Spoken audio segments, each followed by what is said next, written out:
Hi everybody, subscribe to Chemverse tutorial channel and hit the bell icon to get latest chemistry videos.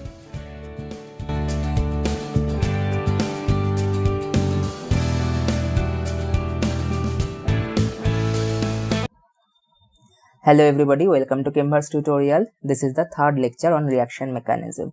In my previous two lectures, I have already discussed about the basic mechanistic study of SN1 and SN2 reaction, and we had discussed some factors affecting SN1 and SN2 reaction mechanism. That was the effect of the structure of the substrate and effect of the solvent on the reaction rate. And in this lecture, we will discuss about two more factors which affect the SN1 and SN2 mechanism. Number one factor is the nucleophilic strength, and number two is the leaving ability of leaving group. Okay, so this is our topic and we will discuss them. But before going to start, the same thing I want to repeat again, that if you haven't watched my previous two lectures, then please watch it first, then only it will be much helpful for you. You know that why I am uploading video in this sequence, because it will be much easier for you to understand the topic and you will get a whole coverage of the topic. So you should not skip any topic or any lecture. So please sequentially watch them. First watch lecture number 1, then 2, and then come to this lecture. I have already put the link on the description box below, and you can click on the I button. There also you can find the link of lecture number 1 and 2 for my reaction mechanism series. Okay, so let's begin today's class. The first point is the effect of the nucleophile on the substitution nucleophilic reactions. Now you know that for your SN1 mechanism, the rate is solely dependent on the substrate concentration. Rate is solely dependent on substrate concentration. So nucleophile is not present in the rate equation. So you can think that for SN1 mechanism, the strength of the nucleophile is not that much important. But for SN2 reaction, for SN2, rate expression has both the concentration of substrate molecule and the concentration of corresponding nucleophile. Over here, the effect of nucleophile is more pronounced, and you can think that if the strength of the nucleophile is higher, then automatically the rate will be higher. Now, the strength of the nucleophile is discussed in terms of nucleophilicity, and I have given you the basic concept of nucleophile and nucleophilicity in the GOC lectures as well. So you can check my GOC playlist, and there I have covered this thing. Okay, now over here we are going to discuss our first case, that conjugate base of strong acid are weak nucleophile for same donor atom. Now what does it mean? I can simplify this sentence in this way, that stronger conjugate acid of corresponding nucleophile means that the nucleophile will be weaker nucleophile. I am going to simplify this thing with the help of two examples. At first I take this OAC minus, or the acetate. It is our one nucleophile. The structure of acetate is something like this, and I am taking another nucleophile as your ethoxide. So these are our two nucleophile. I am denoting it as 1 and 2. Now what actually it says, that stronger the conjugate base is, weaker will be the strength of the nucleophile. So nucleophilicity will decrease if the corresponding conjugate acid is stronger. Now what I can say, these are anionic species, and what will be the corresponding conjugate acid? So just add H plus, so it will grab that H plus, and the moiety or the substance formed after catching H plus is the corresponding conjugate acid. So here 1A is the conjugate acid of your 1. Okay, so 1A is the conjugate acid of 1, and in the similar way I can see that over here if I add H plus, it will form this kind of molecule. Okay, so it's a 2A.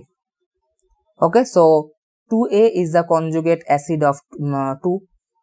So these are our corresponding conjugate acid. So it's a conjugate acid of 2, it's a conjugate acid of 1. Now it says that stronger the conjugate acid, weaker will be the corresponding nucleophile. Now you know that it's a alcohol, ethanol, it's alcohol, and it is a acetic acid. So obviously acetic acid will have greater acidic strength, and if you check the pKa value, the pKa value of acetic acid is somewhat around 4.75, and that of ethanol is 15.9. okay, approximately 15.9. so what I can say, that in terms of pK, you know that lower the pKa value, higher will be the acidic strength. So for that reason 1A is more strong acid.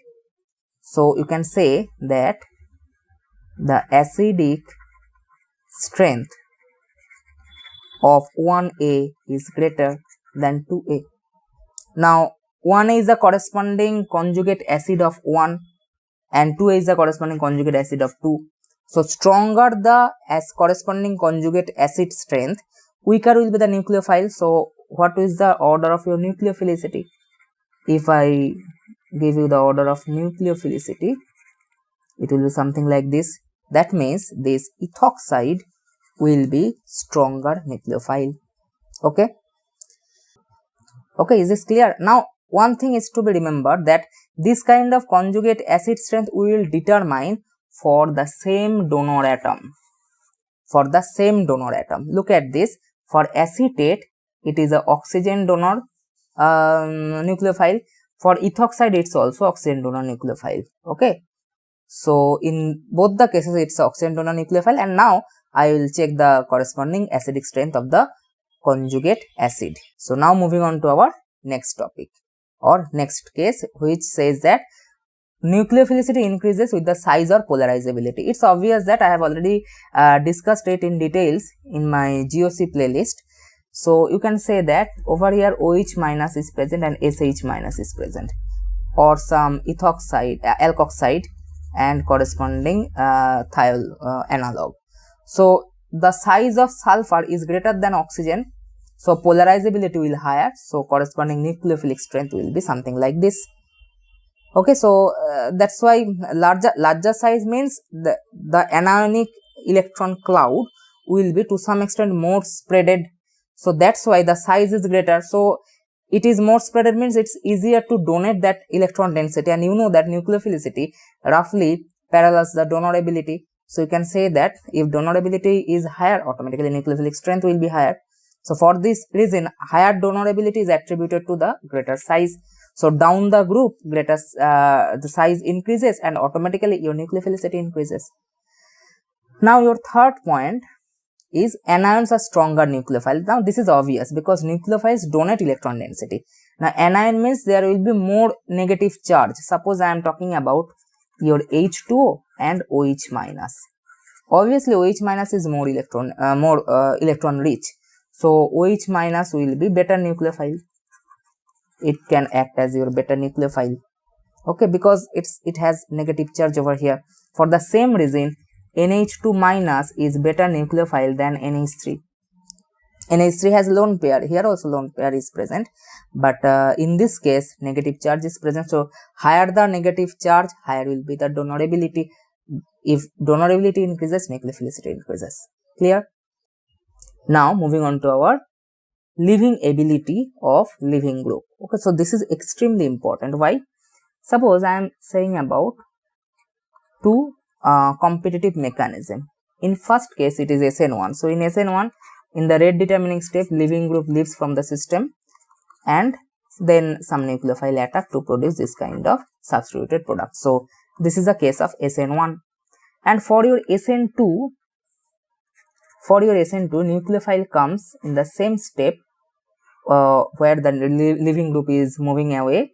So it goes via transition state, leaving group moves away, nucleophile is coming, and you can think that nucleophile over here is attached to from opposite side. It's a backside attack, it's a SN2. So over here the inversion takes place, and for SN1 there is another possibility that this kind of backside, this kind of product is forming. That means the nucleophile comes from the backside. So for SN1, front side and back side both attack is possible, because that forms a carbocation intermediate, which is a planar one. So you will get a 1:1 mixture. So for here racemization takes place. So these are the rough mechanism of SN1 and SN2. I have discussed it in details. Now in both the cases, that leaving group plays an important role. Higher the leaving ability of the leaving group, automatically higher will be the rate of the reaction, because in both the cases that substrate present in the rate expression.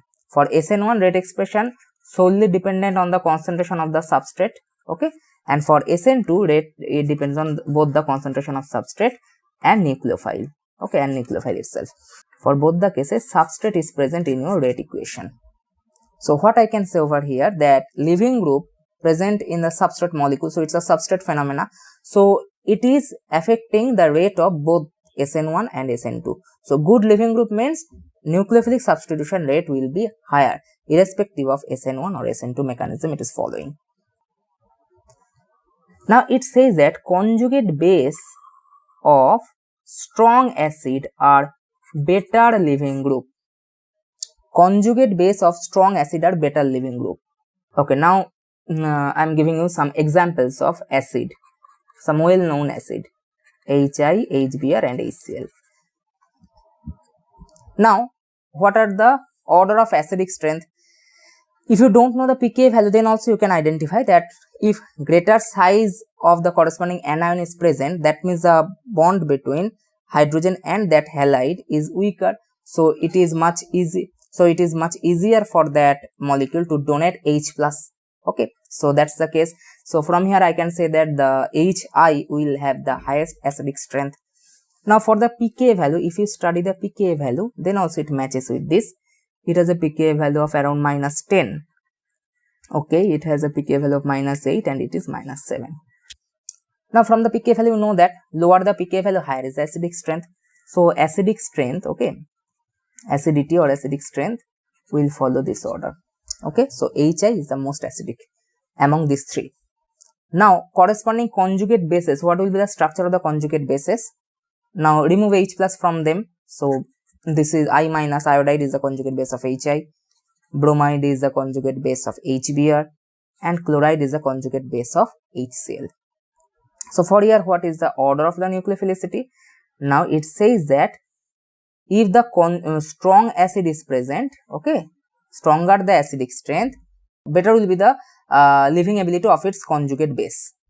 Okay, so stronger acid has some conjugate base and conjugate bases can act as a leaving group, and higher the strength of the corresponding acid, better will be the leaving ability of conjugate bases. So you can see that here HI is of most acidic one between these three. So the conjugate base of iodide, that means the conjugate base of HI, will have the highest leaving ability. Now what is the leaving ability? Okay, it is nothing but your leaving ability. So leaving ability of iodide is greater than bromide is greater than chloride.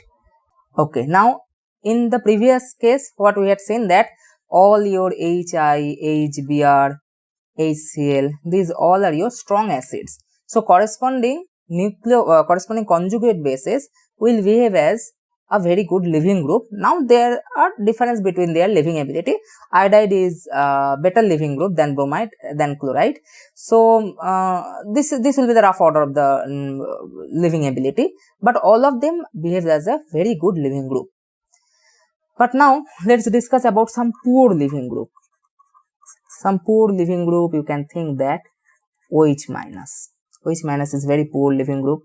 You can think that NH2 minus is very poor leaving group. Now if you think what will be the structure of corresponding conjugate acid, OH minus has corresponding conjugate acid H2O, because just add H plus to it, okay.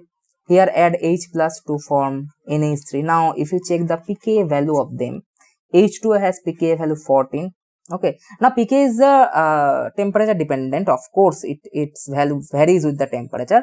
Now I am giving you the value at room temperature, so it's a rough value, approximate value at the room temperature. Remember, it's obviously a temperature dependent phenomena. In the chemical equilibrium chapter I will discuss it in detail, so that's the part of our physical chemistry. Now ammonia has your pKa value around 38. So what I can say, these will have a sufficiently higher value of pKa. Now these are not a good acid, so very weak acid. They are H2O, ammonia are very good acid, even ammonia is basic. So from the pKa value you can see that the acidic strength are very weak. So their corresponding conjugate acid are very weak acid, and that's why these are your poor leaving groups. Now in this list another leaving group is present, which is the fluoride. Now if you think what will be the structure of the corresponding conjugate acid of fluoride, it is HF, and you will say that HF has pK value around 3.5. HF is sufficiently strong acid. Although their acidic strength is lesser than HCl, HBr and HI, but HF is acid. No doubt it's acid. So it has a sufficiently higher acidic strength, but still F minus is a poor leaving group. Now why it is so? Now by only checking the acidic strength of corresponding conjugate acid cannot explain this kind of behavior. Now what I can see, that for substitution reactions for organic molecules, obviously this fluoride or fluorine will form bond with the carbon atom. Okay, now what you can see, that nucleophile will come, okay, for SN2 reaction, and it will throw away this fluorine, and for SN1, from this case F minus should be removed from the system first, then nucleophile will come. So in both the cases, CF bond, this CF bond must be broken. This CF bond must be broken in both the cases. Now this CF bond is very strong bond because of the size matching. You know that why iodide behaves as a good leaving group. It's not only corresponding conjugate acid has very high acidic strength. There is another factor, which is the size factor, what I am discussing over here. Suppose there's a bond between your carbon and iodine. Okay, for carbon and iodine is of much larger size, so this bond is automatically weaker. So it's better for iodide to live, so it can act as a better leaving group. But here for carbon and fluorine, both are your second period elements, and there will be a orbital matching. So that's why CF bond is stronger, sufficiently strong CF bond. Sufficiently strong CF bond. So it is very hard to break that bond. So leaving ability of fluoride is much lesser in this case. Okay. So these are some weak nucleophiles. Now we will discuss some methods to increase the leaving ability. Some poor leaving group can be turned into some better leaving group. Okay, so how can we increase the leaving ability of leaving group? Because this is very much helpful. Suppose you are performing one reaction and you need to perform one substitution nucleophilic reactions over there, but your substrate is designed in such a way that the leaving group is very poor. So in this case, what you can adopt, you can think about some other strategy to change the leaving ability of corresponding group, so that your reaction rate increases and you can get product with a very efficient manner. So what I can see over here, suppose I am going to perform a nucleophilic substitution reaction with this nucleophile to our propanol, this is a propanol, to get this kind of product. So what will be our strategy? Because over here the leaving group is OH, okay, that means if it leaves from the system, OH minus is here a leaving group, and it's obviously not a good leaving group. I have already discussed in my previous slide. So what I can see, that what could be the possible way we can increase the leaving ability. So over here I can say that suppose I am adding some acid or performing this reaction in the acidic medium. So obvious step is that this lone pair will grab that H plus to produce OH2 plus, and now H2O will be the corresponding leaving group. Now if your nucleophile attacks over here, this SPH minus is a nucleophile, is attacking over here. So now the leaving group is H2O. Your product will be, you will get this kind of product, and over here H2O is the leaving group. You will get this kind of product. Okay. Now H2O is here leaving group. Now if you compare the leaving ability of OH minus and H2O, the leaving ability of H2O is much higher. Corresponding conjugate acid of them, you can draw that it has a conjugate acid of H2O, water itself, and H2O has conjugate acid H3O plus, oxonium. So oxonium is much more acidic than H2O, you know that from the structure you can see over here. So the pK value at room temperature, you can think that pK value of this is 14 and this is around minus 1.7. So from this concept you can say that oxonium has very much higher acidic strength than hydroxide. So corresponding leaving group will be a better leaving group. So you can change the weak or poor leaving group into a very good leaving group by only adding H plus. Okay, so this is one case. Another thing you can adapt over here with the same substrate. Now what you can think that you can add some more step like adding of tosyl chloride. You know that what is the structure of tosyl chloride? It's a para-toluene sulfonyl chloride. In the Bamford-Stephen reaction, I have already given you the idea of tosyl group. So this is the structure of the tosyl chloride and pyridine. Now what it will do, this pyridine has a structure like this. It's a organic base, very good organic base. So over here you can find that this will grab this H plus. Okay, so that will produce this kind of O minus over here. This kind of O minus will be produced, and now this O minus will attack over this sulfur center to form O minus over here. It will come back to form S double bond O, and Cl minus will be removed from the system. As a result of that, you will get this kind of compound. Okay. Now this overall group is the tosyl group. So for my simplicity, what I can denote is as your OTS. Now over here, if I perform the substitution reaction with your SPH, okay, if I perform the substitution reaction with SPH, over here the leaving group will be your, you know that it will be your OTS. So this will be your leaving group. Now OTS is much better leaving group as compared to your hydroxide. This hydroxide, if you compare the leaving ability of hydroxide and OTS, OTS is much better leaving group, because if you see that para-toluene sulfonic acid, okay, it has a structure like this.